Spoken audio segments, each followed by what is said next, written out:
What's up guys, my name is Ace, and welcome back to Gun Guides. This is the series where I go into great detail with all of the stats of every one of the weapons in Call of Duty World War II.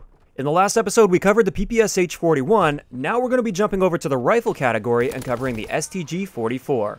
Keep in mind with this series, all of these numbers are subject to change throughout the year, so make sure you keep up with the channel, and I'll be sure to keep you guys updated as things change. So let's get into a couple of the real-life stats first. The STG-44 was developed in Nazi Germany, and it was put into service in 1943. It fires a 7.92x33 Kurz round at approximately 600 rounds per minute. In Call of Duty World War II, the STG-44 falls under the rifle category, although it's technically the only assault rifle in the game. Its damage profile is 30, 29, 22, meaning in core game modes, it's always going to be a 4 to 5 shot kill. Once again, just like with the PPSH, that 29 damage range has absolutely zero impact on core modes. It's simply designed to be there so that developers have full control over the one-shot kill range in hardcore modes. Our in-game rate of fire is slightly exaggerated from the real STG-44 at 666 rounds per minute. And this means our statistical minimum time to kill values are going to be 270 milliseconds within the 4-shot kill range and 360 milliseconds in the 5-shot kill range. A lot of you guys are probably going to be surprised to hear that this is the second slowest killing rifle in the game. The STG-44 does not excel in the time to kill department. Having said that, this rifle definitely has some redeeming qualities, and we're going to see that throughout the video. Hopping into headshots with the STG-44, we get a standard 1.1 times headshot multiplier without high caliber, and that takes our headshot damage range to a 33, 31, 24. Essentially, just like with the last episode, this means without high caliber, headshots are pretty much useless on this weapon. However, when you pop high caliber on, headshots are definitely going to be helping you out. You get a damage profile of 45, 43, 33. This means within most of the ranges you're going to find yourself in with this weapon, all it's going to take is 2 shots to the body, 1 shot to the head, and you'll be getting a kill. Speaking of ranges, the STG-44 has an amazing 4-shot kill range at 51 meters. This means that with most lines of sight on most maps in the game, you're going to be well within the 4-shot kill potential of this rifle. If you really want to take it one step further though, and challenge people at even longer distances, advanced rifling will literally double your 4-shot kill range, making it so you will never see a 5-shot kill on these maps in this game. As for our hardcore ranges, like I said earlier, they have that 29 damage range that they can set to whatever they want, specifically for hardcore modes, without impacting core modes. We get a 25 meter one-shot kill potential, which is pretty good, but when you start to get to some of those longer ranges, it's definitely going to take you those 2 shots to kill. So in hardcore modes, advanced rifling is great, because it will double this range up to 50 meters. Moving on to the idle sway of the STG-44, as you can see here, it doesn't really have much idle sway at all. At really long ranges, this might impact your ability to get a kill, but for the most part, it's really not too bad. It's certainly not the worst in the rifle category. As for recoil, this gun has very little recoil usually at first, but it tends to get out of control over time if you keep holding that trigger down. So for the most part, in the average gunfight, the enemy's going to be dead before this recoil really starts to take control, so it's not going to be a huge issue unless you're one of those spray and pray types. As for hipfire, the STG-44 has excellent hipfire. It's very effective at hipfiring at closer ranges if you get yourself in a sticky situation against SMGs. And as you can see in its current state, it is tied for the best in the rifle category with the M1941. Moving on to magazine capacity, the standard magazine capacity is 30 rounds with a total starting ammo of 90 rounds. Now normally this would be standard for the assault rifle category, but in this game this is actually one of the better rifles in the game because a lot of World War II weapons had much smaller magazines. With extended mags, we bump that up to 45 rounds with 135 round starting ammo. As for our reload time, keep in mind I use the reload add time, which is the time it takes to reload your weapon without that unnecessary animation at the end. This is 1.42 seconds with the STG. And this is actually quite good for the rifle category, so the STG definitely excels when it comes to magazine capacity as well as your reload speed.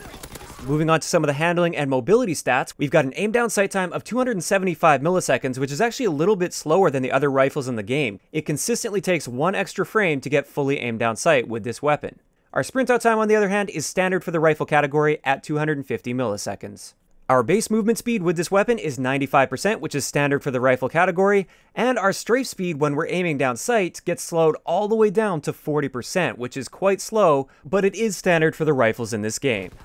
So overall, the STG-44, while it lacks in the time to kill department, it is a very consistent and reliable weapon to be using. It's quite accurate, it's got good magazine capacity, pretty good handling stats as well, and it is an all-around great weapon to be using. Just keep in mind, if you're using this against a lot of the other rifles in the game or SMGs in the game up close, you are sacrificing time to kill for that consistency and that accuracy. For many people, it's absolutely no surprise that this is their favorite weapon. So now that we have all the stats out of the way, let's move on to my recommended attachments. The first thing I'll cover is optics. While I think the iron sights are great with the STG-44, and I generally have no problem using them, I have noticed that the muzzle flash can sometimes be a bit distracting when using the iron sights. Whereas when I pop a reflex sight on there, the muzzle flash isn't quite as noticeable and it doesn't throw me off target as often. So reflex sight I would say is a good choice if you're into that. Personally, I just kind of suck it up and deal with the iron sights, but reflex is a good option. In addition to that, my favorite attachments to run on this weapon are Quick Draw, High Caliber, Extended Mags, and FMJ. Quick Draw I usually use to compensate for the fact that this has a slightly slower aim down sight time than the other rifles in the game. High Caliber is great because if you can manage to kill people in 3 bullets, so you get 2 shots to the body, 1 shot to the head, your time to kill is now actually beating out the other rifles in the game, so you no longer have that time to kill disadvantage, you have an advantage when it comes to time to kill. Extended Mags is awesome because it already has good magazine capacity, so why not make it better? And FMJ, especially if I have that 4th perk when I'm running primed as well as the infantry division, FMJ is an awesome attachment to have, especially with this weapon because it has a decent fire rate and a good magazine capacity. This allows you to spray through cover a little bit and not worry so much about missing a bunch of those shots, and oftentimes you'll get free kills because of this. Keep in mind I am generally a core player. If I played hardcore, advanced rifling would be on every single one of my STG classes. So moving on, let's have a look at a couple classes that I really enjoy using with the STG-44 in its current state. Keep in mind, as the year goes on and the meta changes, things will change with classes as well, and also keep in mind these are just meant to be examples. Feel free to change things for yourself to better suit your playstyle. So first up, we have my Infantry STG class. With this one, we've got Quick Draw, High Caliber, Extended Mags, and FMJ on there. We're using Primed for a basic training skill, which gives us access to that 4th attachment, and also the main reason I'm using Primed is for the flinch reduction. When you get into those somewhat longer range face-to-face fights with rifles, Primed is a lifesaver. For a secondary, we've got Machine Pistol with Extended Mags, and of course, we've got the Sticky Grenade as my lethal. Next up, we have a class that's a bit more objective-oriented. This is using the Armored Division, and with this one, again, we're using Quick Draw, Extended Mags, and High Caliber. We dropped the FMJ on this class. That's always like a nice extra for me to have the FMJ on the class. If I don't have it, I don't really feel like I'm missing out too much, but it's always a nice bonus. Once again, we're using Primed. It's pretty much a crutch perk for me when it comes to the rifle category, just because it is so well suited to the playstyle that the rifles are going to be using. And then once again, my default, Machine Pistol with Extended Mags and Sticky Grenade as a lethal. So I'm only giving you guys 2 different classes here to be using with the Infantry as well as the Armored Division, and the simple reason for this is I feel like the rifles in this game aren't very versatile. It's generally not worth it to use Mountain Division since you can't use Suppressor, and also Airborne, I feel like it just doesn't really make too much sense to be using Airborne with the rifles. So generally, when I'm using rifle classes, I stick to either Infantry or Armored. So there we have it. That's going to wrap it up for the STG Gun Guide. I'd like to know in the comment section below, first off, what do you guys think of the STG? Do you think it's a really good rifle? Do you think it's not so great? And also, which gun in the game would you like me to cover next for this series? If you enjoyed the video, a like rating is always appreciated, and don't forget to subscribe for more if you haven't already. I'll talk to you guys next time.